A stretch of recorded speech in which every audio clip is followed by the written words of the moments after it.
Hi, welcome to Wednesday. Let's get started. This is from Lorna in Stockton, California. Hi, Marianne. I live in an area that has a reputation for ghosts. Ever since I moved here, my home seems full of them. I wake up in the night feeling odd energy all around me and sometimes feel I need to sleep in another room. I also hear their discussions. I've been told that I attract them and bring them home.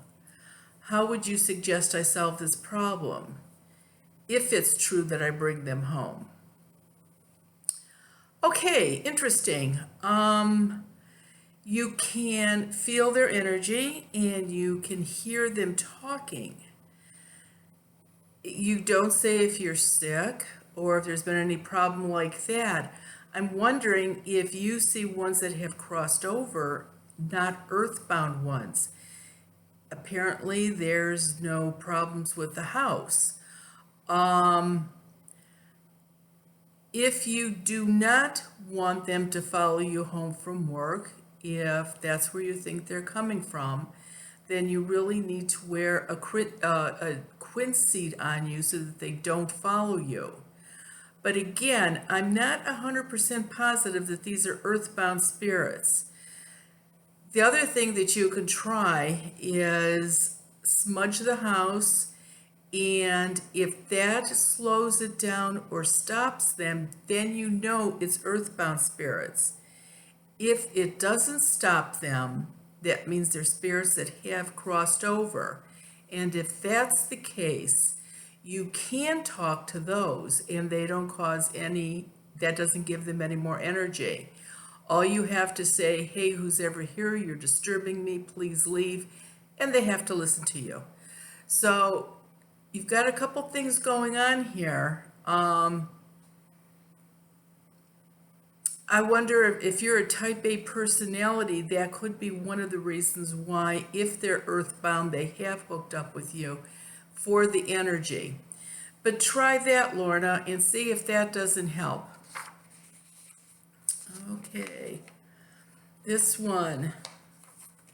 My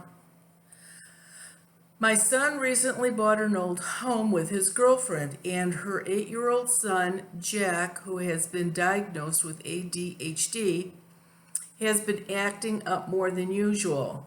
When he said that a little boy named Sam and a young girl about 14 had been telling him to do things, he said the little boy tells him to do bad things, and the little girl argues with him not to tell him to do these things.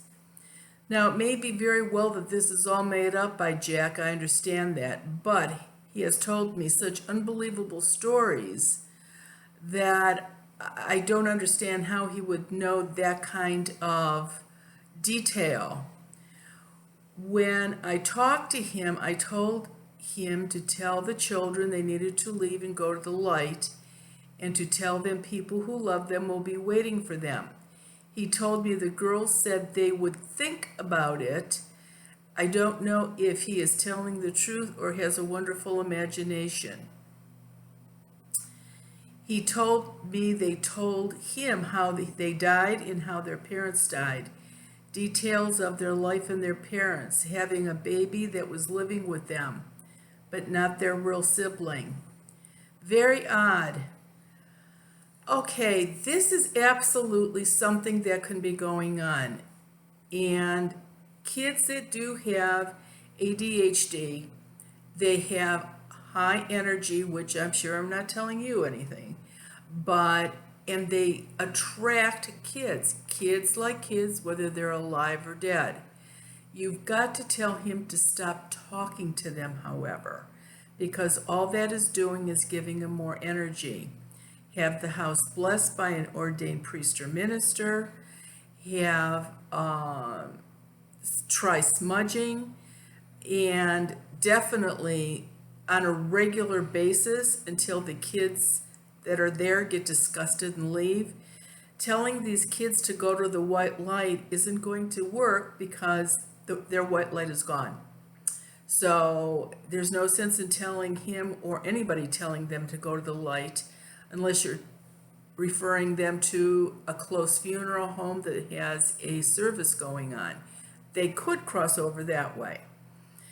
This gal didn't want her name or city or state mentioned, so I'm not doing that. However, you can call after you've smudged a couple of times, and let's see if that helped or did anything to get the two ghost kids out of the house. Okay. I have seen, from Australia. I have seen a form in my house, and this is from Kara. I have seen a form in my house a couple of times, and I'm wondering if it is my father, as I have his ashes here. The first time was just after his cremation, and I had been asleep on my lounge. My eyes were wide open, and I saw a figure, a shadow, coming out of her room and walk past the end of the lounge where I had been sleeping. The second time was when my daughter and I were dancing in the lounge room to some music on TV. I again saw this figure in the lounge room, like we were being watched. It's strange in a way, but comforting in a way. Was it my dad? He passed a couple of days after my birthday. I live in Brisbane, Queensland, Australia, so I'm not sure if you're able to assist with my question. Sure, I can try to tell you this. The big question I would ask you if I was talking to you is, have you had a dream of your father? If you've had a dream of him, then this is not your father. This is somebody else. However, you didn't say if the shadow looks like your father. If your father had crossed over and was visiting, I think you would know it was him. You would be able to see his full figure. So this is probably just somebody else that is in the house. I would smudge, I wouldn't talk to him, and I definitely, especially since you have a child in the house, I would definitely smudge. And I don't know, it could be somebody that lived in the house prior to you, or it could be another relative, a friend. I have no way of knowing. And you're right, Australia is a ways away. Okay, this one is from Andrew, and he is calling from Oregon, or writing from Oregon. How do you get rid of a stubborn ghost?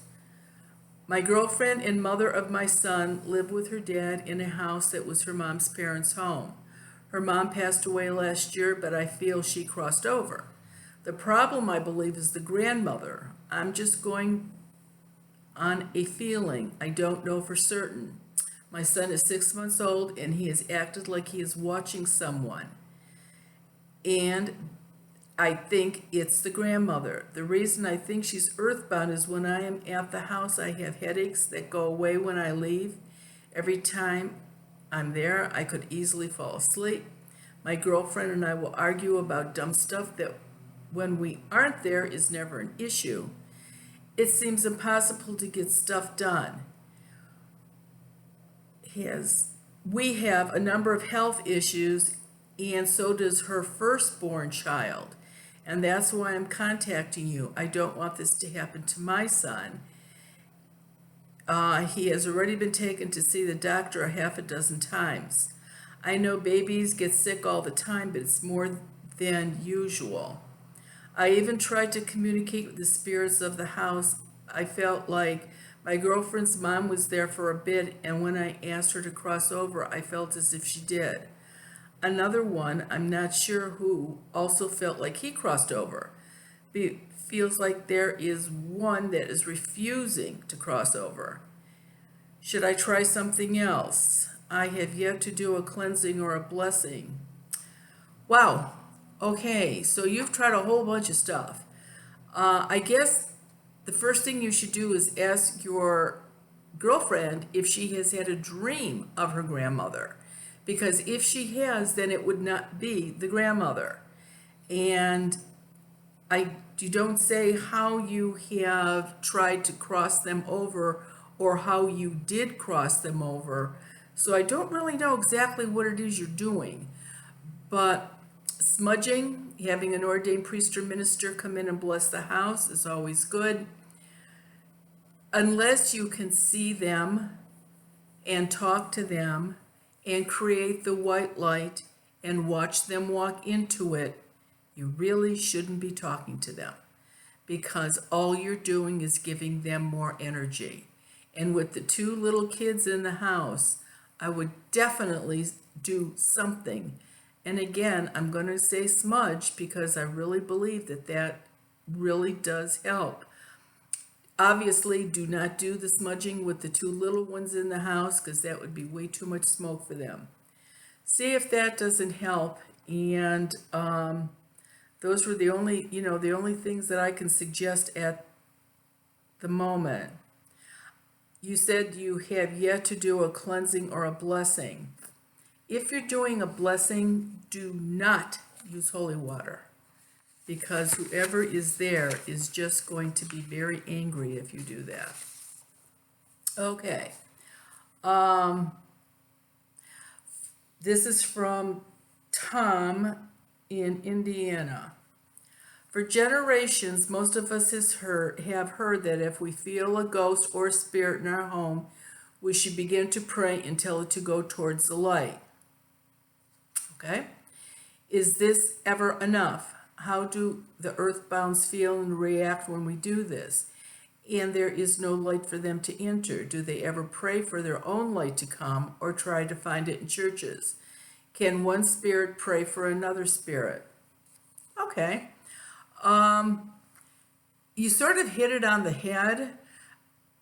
You can tell them to go to the light, but the light isn't going to be there if they lost it. So you're right, that really doesn't do anything. You can leave a note out about this big and just write on one side of it, go to and mention the closest funeral home to your house. Go to Smith's Funeral Home when there's a service going on and use the white light there. But don't say it, write it on one side of a piece of paper and let them look at it. And yes, some spirits do try to find their own way into the light. And going into a church, some of them do try. And the heck of it is, if there is a funeral going on in that church, then there would be white light, so that would be a way that they could cross over. And I don't know if a spirit prays for another spirit. Good question. The next time in a house where there's more than one ghost, I'm going to ask them if they pray for each other. Thanks. Have a good day. Okay, we are done for today. Few things. There is a new moon this Sunday at the 15th. This is going to be a pistol to do because it peaks at 12:07 a.m. Eastern Standard Time, which is 7 minutes after midnight. So you can either set the clock or you can stay up. I guess it's whatever you choose to do. Some people, including Ted, my husband, he will write it before he goes to bed. And he goes to bed between 11:30. So he will do that then. And this, like I said, every now and then you get a hard one like this. The Zoom for November is filled. The next one is Friday, December 11th at 7:30 p.m. Eastern Standard Time. And I have been getting letters on ghosts that seemed to have wrecked a holiday, Thanksgiving or Christmas. So if you have any letters about that you'd like to send to me, please do. And we'll see how obnoxious some of these ghosts can be. Okay, everybody have a good week, and I will talk to you next week. Thanks. Bye-bye.